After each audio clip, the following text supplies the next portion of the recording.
not really scared. I am more thinking, why do you want to bang this Airbnb man? Weird. Weird. Hi guys, my name's Keelan. Welcome back to my channel. Today I want to talk about all the books that I read in April. Bit of a spoiler, I read 18 books, so strap in, get a snack. It's probably going to be a little bit of a longer one. Yeah.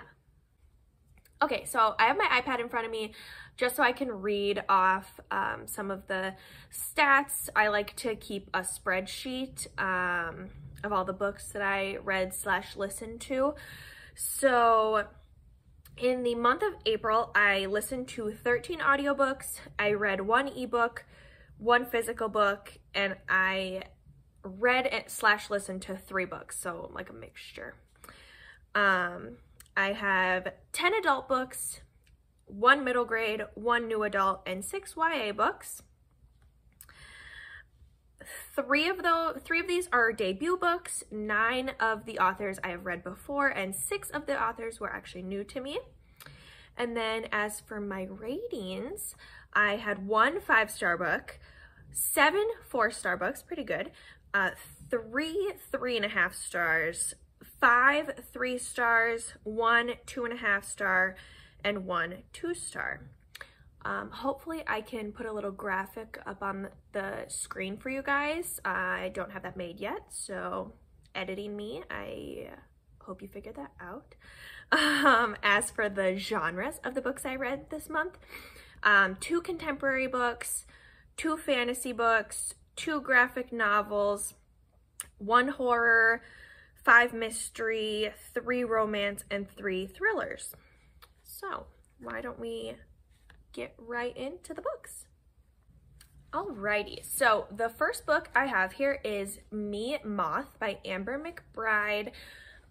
This is a story told through verse about a girl who is actually in a car crash and loses both her parents and her brother. So this book is heavily talks about grief and, you know, losing your family members, losing basically everyone that she cared about. So that was a difficult read.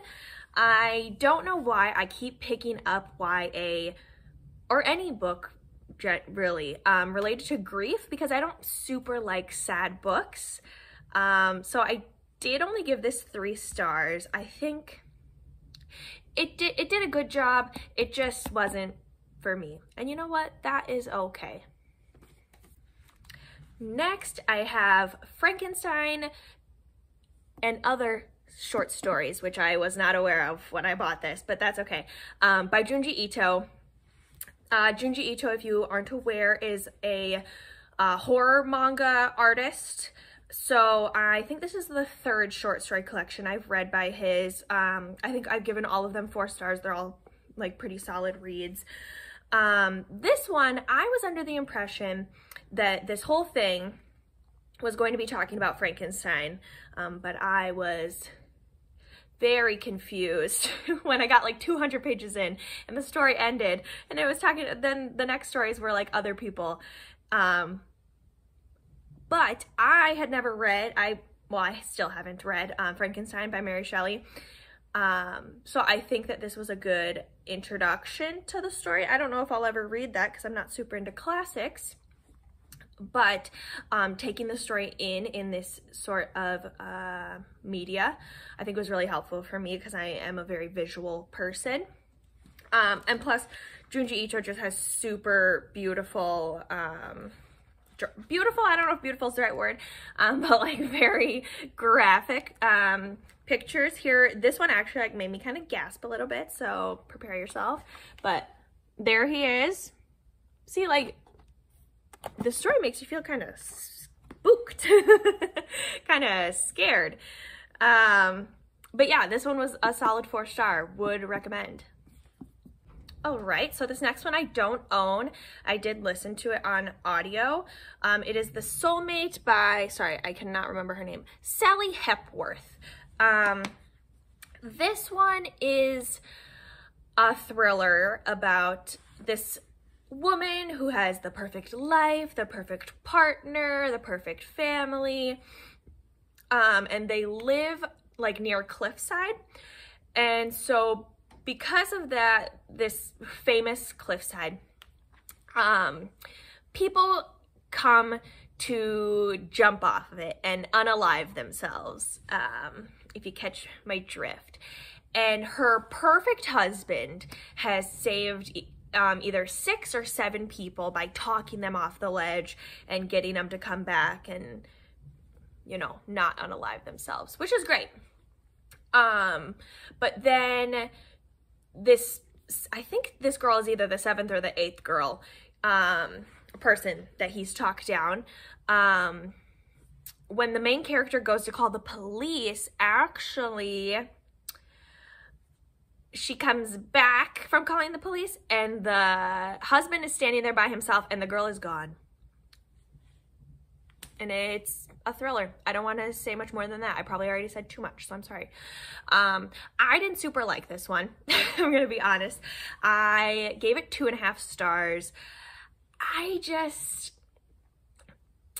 you know, sometimes a domestic thriller just kind of holds your attention in the moment. This one barely even held my attention in the moment. I didn't even care. I didn't care about her or her perfect husband or her whatever the heck. Also, minor spoiler, I don't know if the author was intending to use mental health as like a plot device, a plot twist, but that's kind of how it came across. And I just wasn't really a fan of that personally. So hence my rating. I probably would have given it 3 stars if it wasn't for the mental health plot twist situation type of deal.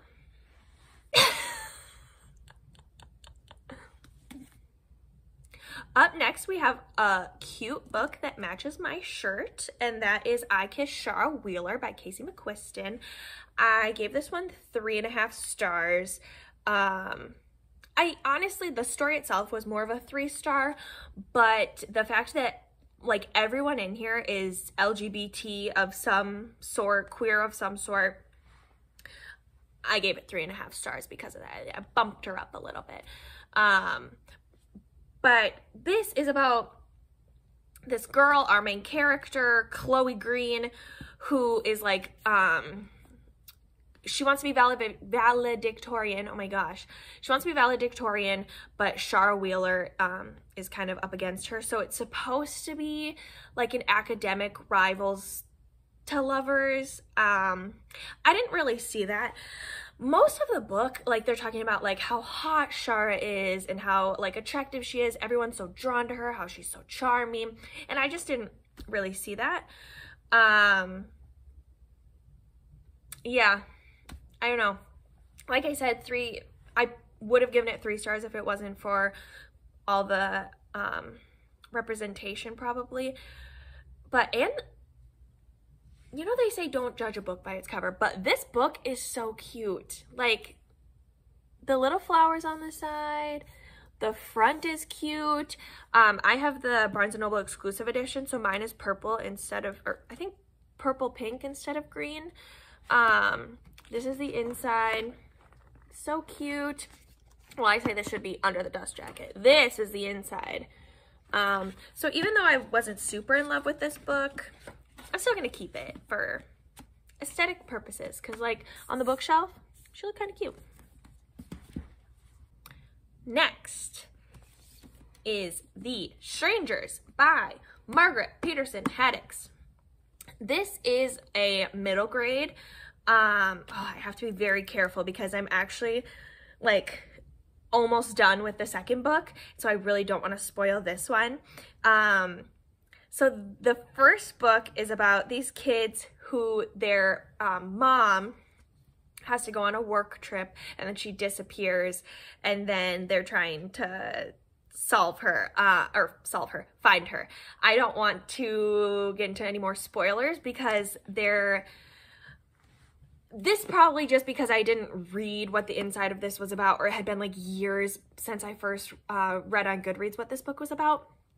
But something happens either like halfway through this one or like 3/4 through this book that actually was like very surprising to me. And I didn't think the book was going to go there, but it did. So that was very interesting. I will say it is sci-fi. Maybe that's the best way to explain. Sci-fi fantasy-esque. Fantasy isn't necessarily the right terminology, but let's see. I have to look at my iPad because I don't remember what I rated this. 4 stars. I gave this 4 stars. I thought it was pretty good. I think I would have liked this. I think if I was younger, it'd be like a pretty solid read. So I think 4 stars is a pretty good rating. All right, so this next one is a case of, I don't know if it was an Instagram reel or a TikTok because they're the same in my brain, love. But I saw a TikTok about this book and how it was the most mind-blowing horror that they've ever read. Let me tell you, I do not agree. So this is A Touch of Jen by Beth Morgan. I personally gave this 3 stars. It's really not even a horror book until the last like 5%, 10%.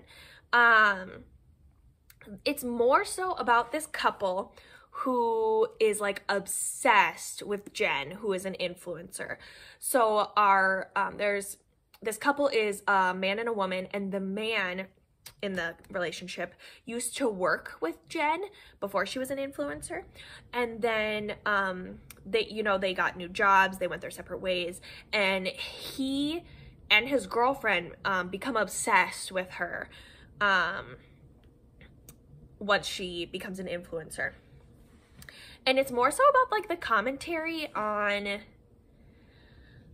like parasocial relationships and social media more than anything. Most of this book is just like a contemporary literary fiction. I don't know. At the end, I will say the end goes very off the wall and like very fever dream. So if that is your thing, maybe pick it up. And of course, like not even like 2 days after I finished this, I saw Kayla from Books and Lala, my favorite girly, did a vlog like a year ago, and this was in there, and she didn't like it. And that is probably why I just didn't think anything about it until I saw this TikTok raving about it, and then I was like, oh, I should try her out. No. Okay, I didn't mean to be so aggressive, but I just didn't think it was worth it.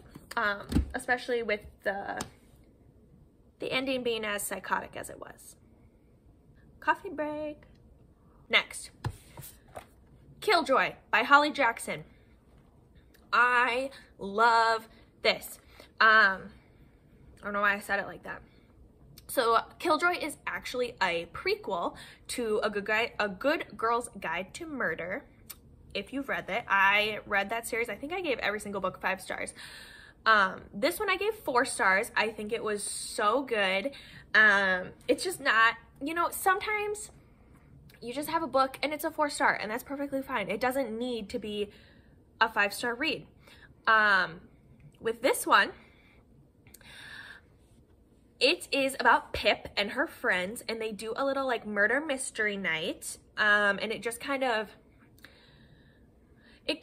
gets Pip in the mindset that she starts with at A Good Girl's Guide to Murder. And like kind of talks about like how she came up with the idea for her project. So if you haven't read this yet and you have read the rest of the series, I would highly recommend. It was so good. So also completely unrelated because I read this like months ago, but if you are thinking of reading 5 Survive, I think that's what it's called, 5 Survive by Holly Jackson, do not do it. It actually, I'm glad that I've read it now because then I can like say like, oh, I've read all of Holly Jackson's books so far. But at what cost? At what cost? Because that book was actual trash. I think I gave it 2 stars. And I don't know if it even deserved that, honestly. I think because I'm really going on a tangent now. No, don't read that book. It's not good. It's not worth it. And honestly, I don't think Holly Jackson wrote that, because if she did, how? Or maybe the editors were like, oh, girly, we know you're so good. We're not going to look at this. No, no, no. Anyway, sorry, I had to get that out because I think people should not read that book, because it kind of, what's the term? It kind of like puts a dark cloud over her name for me. But I've loved 4 of her other books, so I guess I'll let that one slide. Anyway, next up is my one and only 5-star of April, and it is a new favorite of mine. It was so good. It is Take a Hint, Dani Brown by Talia Hibbert. Okay, I don't even know how long ago it's been since I've read Chloe Brown, but when I read Chloe Brown, I did not like it. I gave it like 3 stars, I think. In my head, that book is a 3-star. It was not very good, but everyone was raving about Take a Hint, Dani Brown, and I think Eve Brown had just come out when I read Chloe Brown, or was just about to come out. So then everyone started talking about that and how much they loved that book. And I was like, I just don't know what people are talking about. And then in January, I actually went to, I'm actually wearing the sweatshirt, Black Garnet Books in St. Paul, Minnesota, which is a Black woman-owned independent bookstore. Highly recommend. It's so cute. Sometimes there's a dog running around. Love him. But I saw that they had Take a Hint, Dani Brown, and I was like, you know what? Maybe I'll just like this one more than Chloe Brown, because everyone has their favorite sister.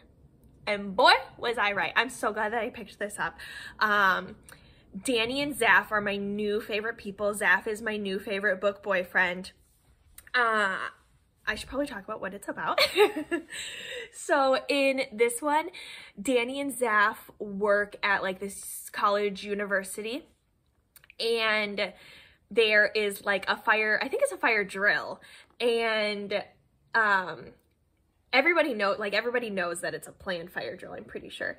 And yes, Zaf has to carry Dani out for some reason, and then people take a picture of them and like start shipping them all over like Instagram or whatever. And then they have to like fake date, but both of them are like, yeah, let's fake date. Like super, it's so good. I don't know if I'm sure I've read a romance that made me like blush and kick my feet, but oh my God, I was listening to this, sitting on my couch, and I just remember thinking, oh my gosh, these two are so adorable and spicy. So if that's your type of thing, highly recommend. Switching gears a little bit, I have a mystery. I think it's supposed to be a bit of a cozy mystery, but it's not as cozy as one of the other books I have on this list. A Death in Door County by Annalise Ryan. This is the first in a series called a Monster Hunter Mystery Series. This one, obviously we're in Door County. That's where I think the entire series is going to be taking place. Not entirely sure. But in this one, our main character, Morgan, and John. John is a police chief, I think. Yes. So, John, the police chief in the small town area, hires, I don't know what the correct word would be, hires, I guess, Morgan, who is a cryptozoologist, to kind of investigate these 2 different murders that have happened. Well, we don't know if they're murders, deaths. Okay, sorry about that. The camera got blurry for a second. So in this one, the two of them are kind of investigating what's going on. And then pretty early on in the books, like a third person who's helping them like also goes missing. So we just kind of, it's like a cozy mystery. Yeah. And I think the second book, I know I did not describe this well at all. I'm so sorry.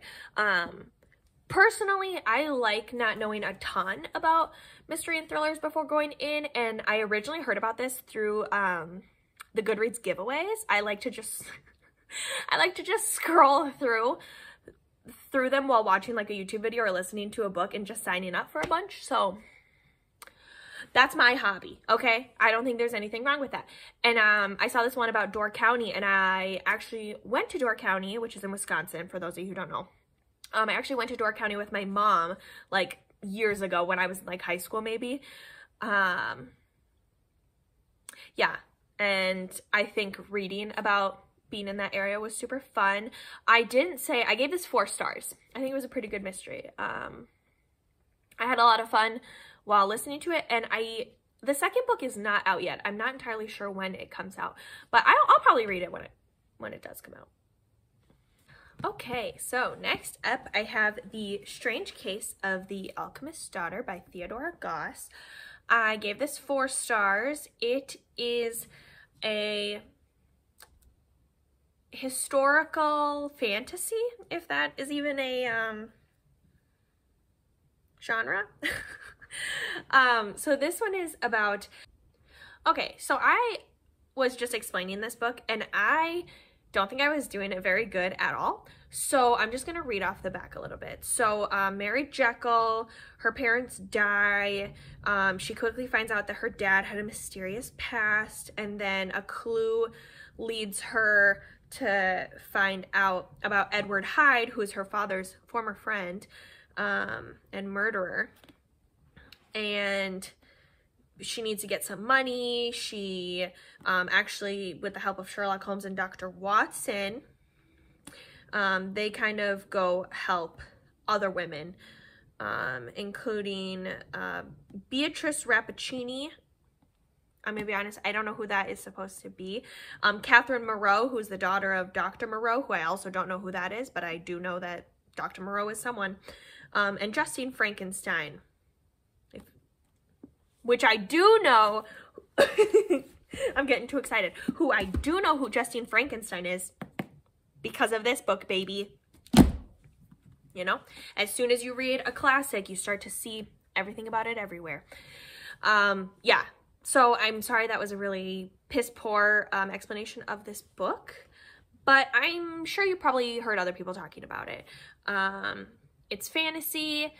If you're into the classics or a good girl squad, you will like this.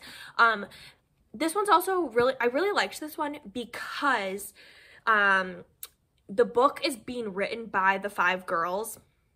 And so you get to hear like their little inputs and like author's notes and what they were all thinking, kind of what they're all thinking while this is happening. So I thought that was really fun. And also I listened to the audiobook of this. And they had different voices for all the characters and the girls, so that was nice.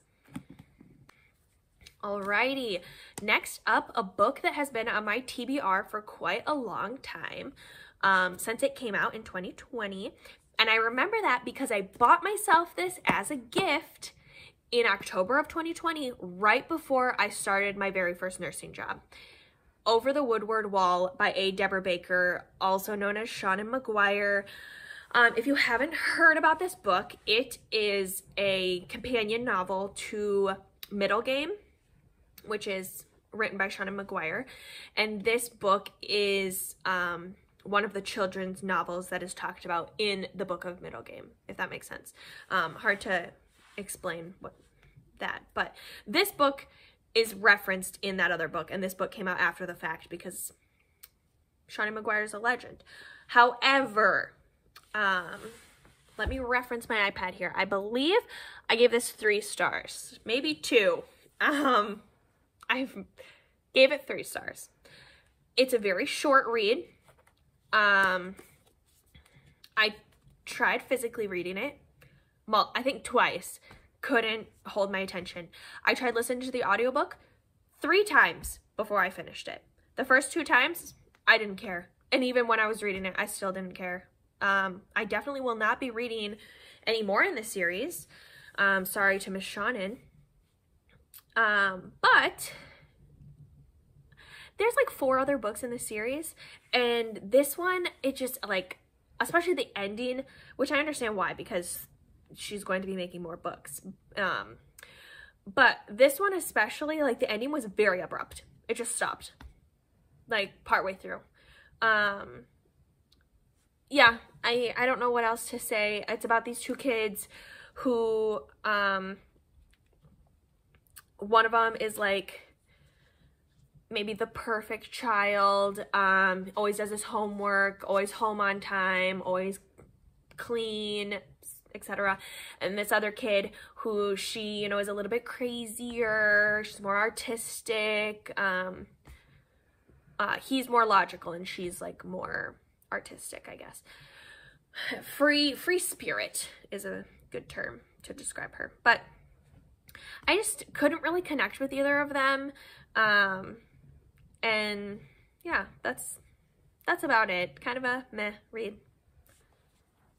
I'm gonna be scooting over because I have a couple of books here that I don't own. The first one being The Last House Guest by Megan Miranda. I gave this 3.5 stars. It's a pretty solid domestic thriller. I think I've rated all of her books like 3 or 3.5 stars. This one in particular is about this girl who her family dies, and you know, she's living with her grandma, and then her grandma dies, doesn't really have any family or anything. Another book kind of about grief, honestly, because I'm pretty sure her parents died in a car crash, just like that other book that I mentioned earlier. But so in this one, she after the fact, she ends up becoming friends with one of the rich girls in her little like Cape Cod town, I guess. And they become best friends. And then last summer, that girl died, and we don't know why. We don't know what happened. Yeah. So this is kind of like a past and present thriller, if you're into those. Yeah, it's pretty solid read. I do have trigger warning for suicide, murder, and death of a parent / death of a grandparent. Oh, I should have mentioned earlier, I will go back and put trigger warnings for the other books, but yeah, I should have done that originally. My bad. Moving on, we have Last Will and Testament by Dahlia Adler. This I rated 4 stars. It is a new adult romance. And another one about the death of parents. I'm pretty sure in another car crash. Oh my gosh, it's very strange when you're like reading books and like characters have the same last names or same first names, I mean, or like the setting's the same, or it's very weird when stuff like that happens, especially because like that was not planned. Same with The Last House Guest. The main character, I believe her name's Avery, and in Over the Woodward Wall, one of the main characters' names is Avery. So weird when stuff like that happens because that's not even a very common name. But anywho, Last Will and Testament, YA or new adult romance, not YA. Very spicy book. This was a really good read. I really enjoyed it, except for the fact, so the premise of this one, minus the family dying part, is our main character is in college, and it's her freshman year. She's kind of a little bit of a party girl. You know, she was a really good student back in high school, and now she kind of wants to let loose a little bit, kind of sleep around, drink, not go to class, you know, etc., etc. But then after everything happens, she has 2 little brothers that she actually needs to take care of because she doesn't want them to go into the foster care system, which like I completely understand. So in order to do that, she kind of has to get her act together and you know, go to class. And she reaches out to one of her TAs and is like, hey, I really need help in this class. Will you help tutor me, essentially? And he's like, yeah, for sure. And the 2 of them kind of strike up a relationship. But the one thing that bothered me about this is that mostly him, the love interest, goes back and forth with being like, oh, I want you, I like you, to, oh, I'm your teacher, I'm your TA, like, we shouldn't be doing this, like, we can't be doing this. And it happened so many times that I was like, like, if that wouldn't have happened, or maybe if it only happened like one time, I probably would have given this like a 4.5 star. I think it was really good. And I really liked seeing her like grow up and take care of her brothers and stuff throughout the book. But that really bothered me, the amount of times that he was like, no, I can't.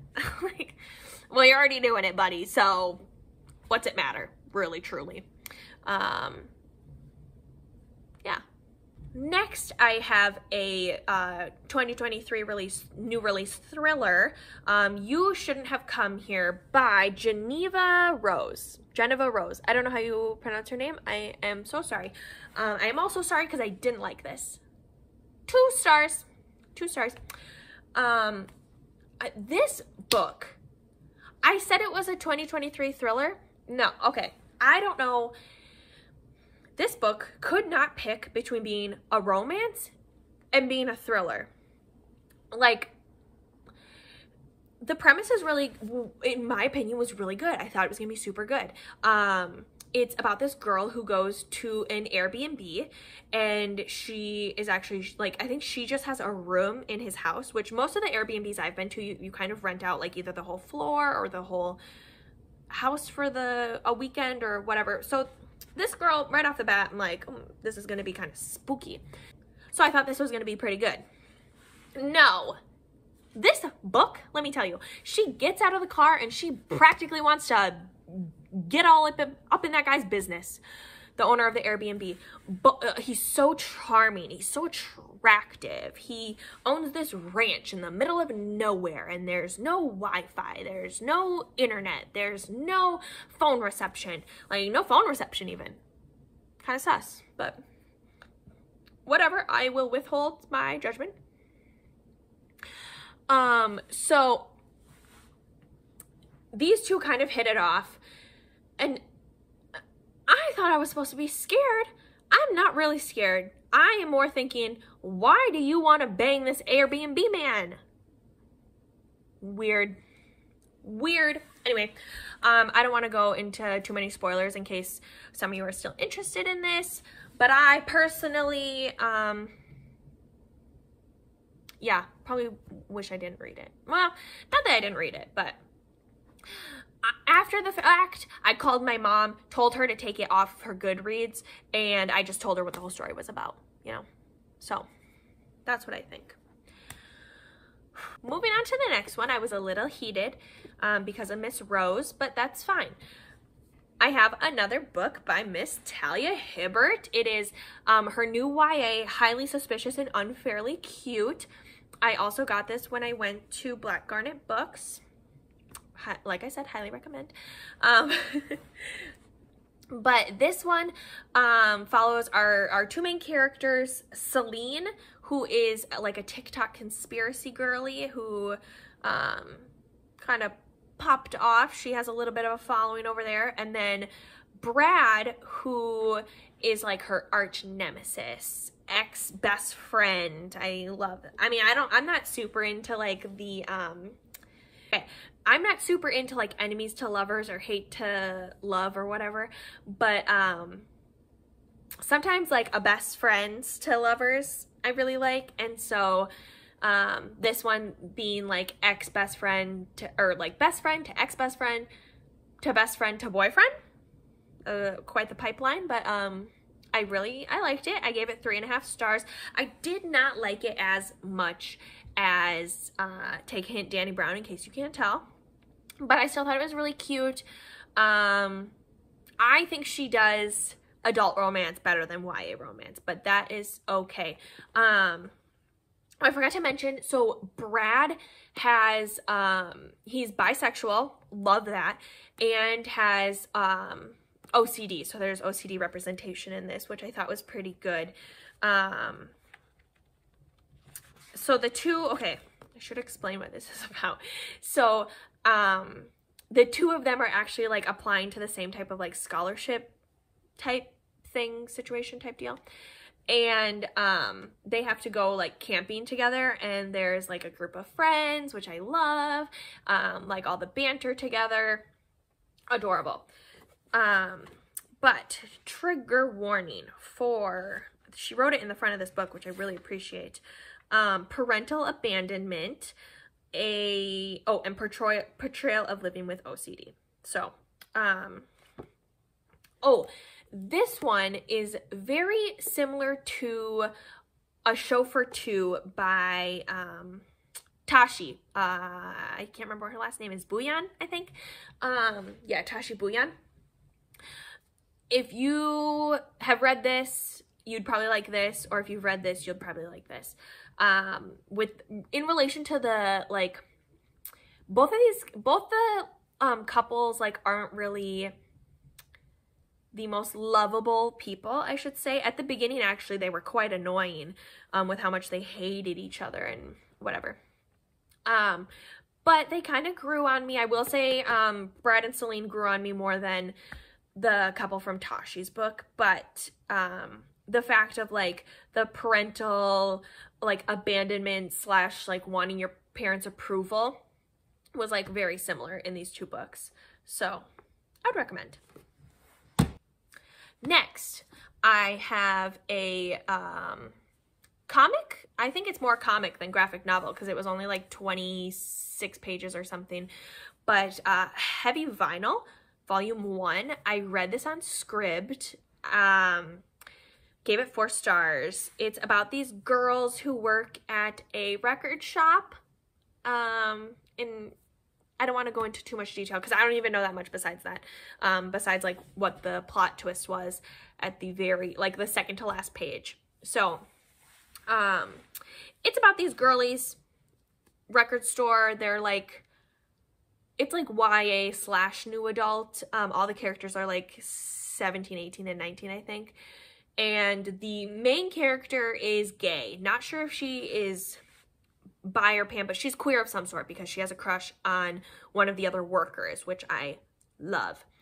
Yeah, I'll definitely be continuing in this series. And the author of the book is actually trans, I think non-binary. So another plus for diversity. Okay, getting to our last 2 books. I can already tell this video is going to be so long. Getting to our last 2 books, I have 450 from Paddington by Miss Agatha Christie. This is either the 7th, I think this is the 7th book in the Miss Marple series. I own all of the Miss Marple books. I'm currently working through all of them.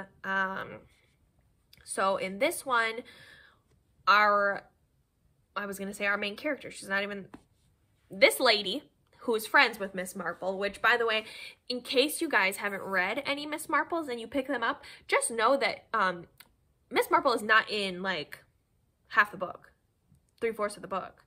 She really is there, like, sometimes at the beginning, and then she shows up at the end and is like, it was that person. Like, it's very, anyway, good for her. Be the main character of your book, but then not even show up. Kind of like Love is Blind, if you guys have seen that. Nick and Vanessa, like, never show up. Anyway, besides the point. So, this, gave it 3 stars. Brief synopsis. A friend of Miss Marple's is on a train, and another train passing next to her. She sees a murder happen, and she, you know, alerts it to the police, and the police are like, no one's died, no one is missing, we don't know who you're talking about, etc., etc. And so Miss Marple hires this other girl who, I wonder if her name is on the back, Lucy Islesborough, I think is her name. She gets this girl to basically do all the dirty work, find the body, find what happened, figure it out, etc., etc. It's pretty fine read. Not my favorite of the series, but probably pretty high up there. Probably like 3rd favorite. I don't know. As for the last book that I read in April, Beaches, Bungalows, and Burglaries by Tanya Kappas. I'm not great with names, so apologies. This was just a really short audio that I found on Libby. It looks pretty cute. Obviously, you can see by the picture that is pretty cute. It's a cozy mystery about this gal who her husband did like a Ponzi scheme. I still don't even know what that is. Like, I'm probably gonna have to Google it so I know. But takes all these people's money and basically leaves them broke. And he ends up getting caught and goes to jail. And she loses everything except for a camper and a campsite, like an RV campground area that she is going to take over because she has nothing else to do. No other money, no other source of income.